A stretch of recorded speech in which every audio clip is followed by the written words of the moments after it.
Hey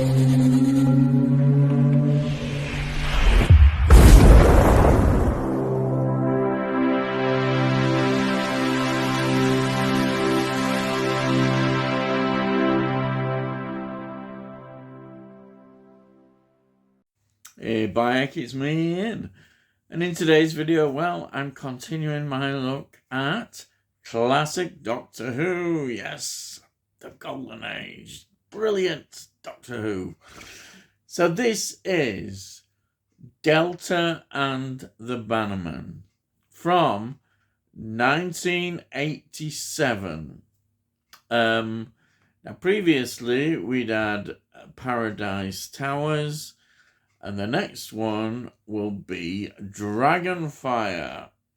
Now this is season 24, and it is made up of 3 episodes. Now this were transmitted the 2nd to the 16th of November 1987. It's written by Malcolm Cole, and this was his only script for Doctor Who. And he was one of the producers of the film The 51st State in 2001, and he co-wrote a film The Bone Snatcher, which was in 2003. The script editor is, of course, Andrew Cartmel. And it's directed by Chris Clough. Chris Clough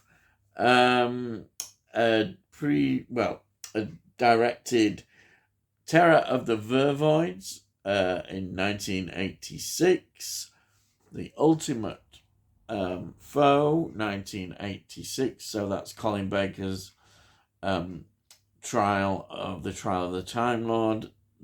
Those 2 stories from it. He also directed Dragonfire, 1987, The Happiness Patrol, 1988, and Silver Nemesis, 1988. And of course, it's produced by John Nathan Turner. And the music is by Kev McCulloch. And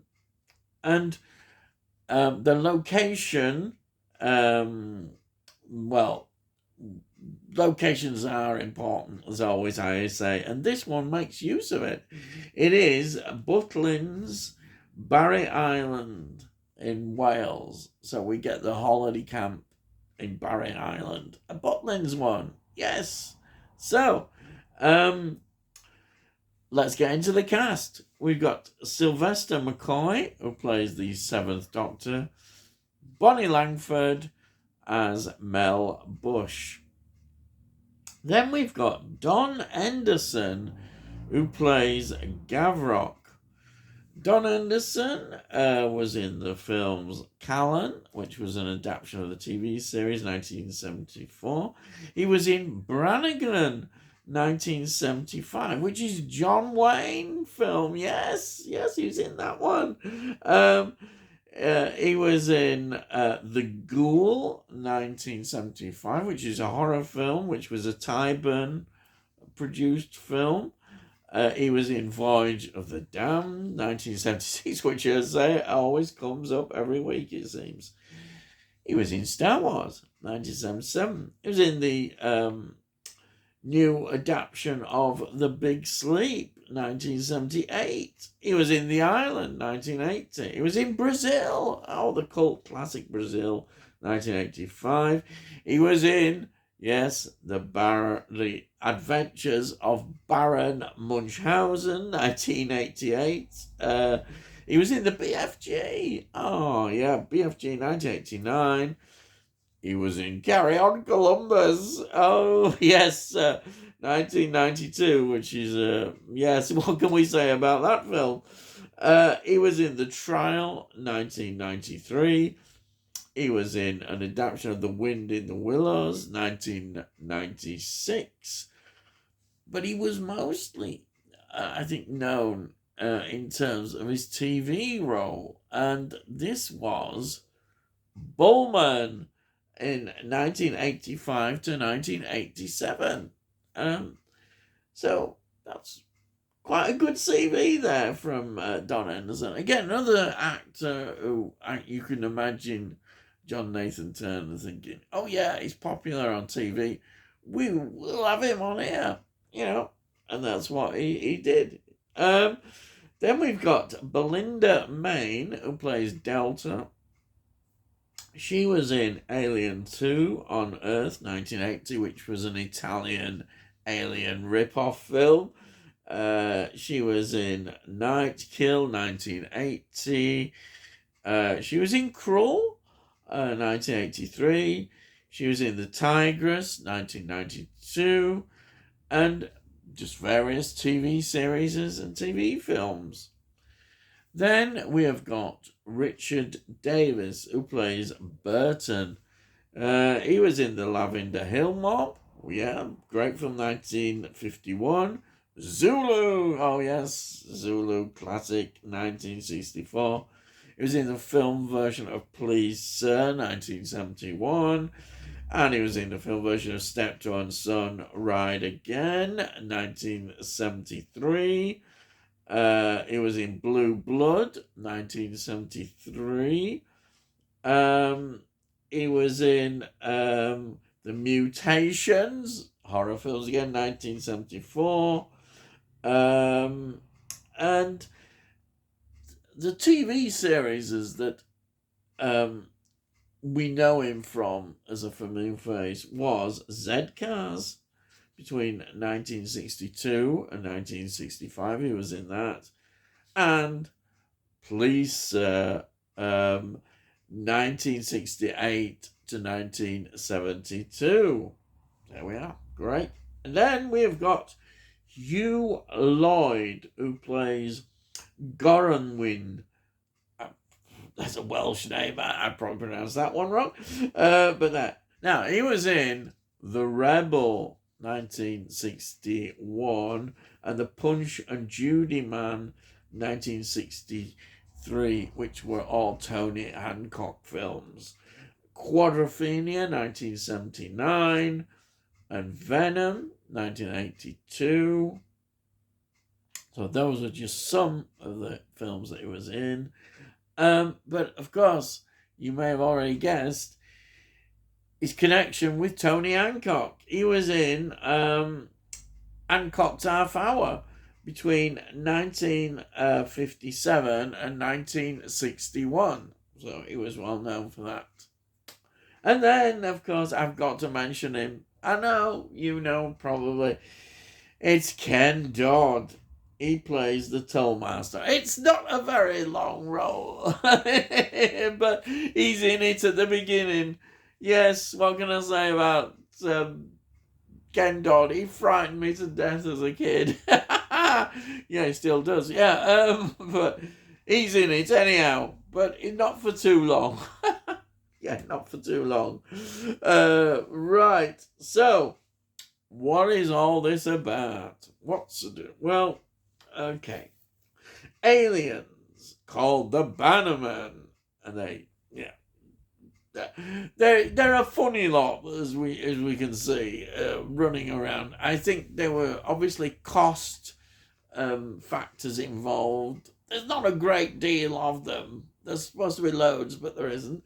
And they tracked down the Cimmerian Queen Delta to this Welsh holiday camp in 1959. And there they hope to kill her. Yes, like you do, of course. Yeah, exactly. What can I say about that explanation? Yes, there's not a great deal of depth in this story. Yes, we don't know much about the background. There we are. What can I say? This is what you get at this sort of time. And of course, as usual, the Doctor and Mel get involved in all this. And we get Mel screaming again. Yes, that screams there. It's not as bad this week. So don't worry. It's Mel screaming. He's not as bad. We don't hear as much, but it still pops up. Yes. And so we've got this atmosphere of 1959. So you get it in the soundtrack. They've re-recorded some of the sort of songs of that era, the rock and roll era songs. We've got those in there. And there we are. One of the characters, Ray, actually, was seen as a potential companion. Yes, but of course it never materialized because they knew Bonnie Langford was leaving, so they were looking around. But of course we got Ace, thank heavens. Thank heavens we got Ace, because Ace is a very good companion. I like Ace a lot. I think a lot of people do.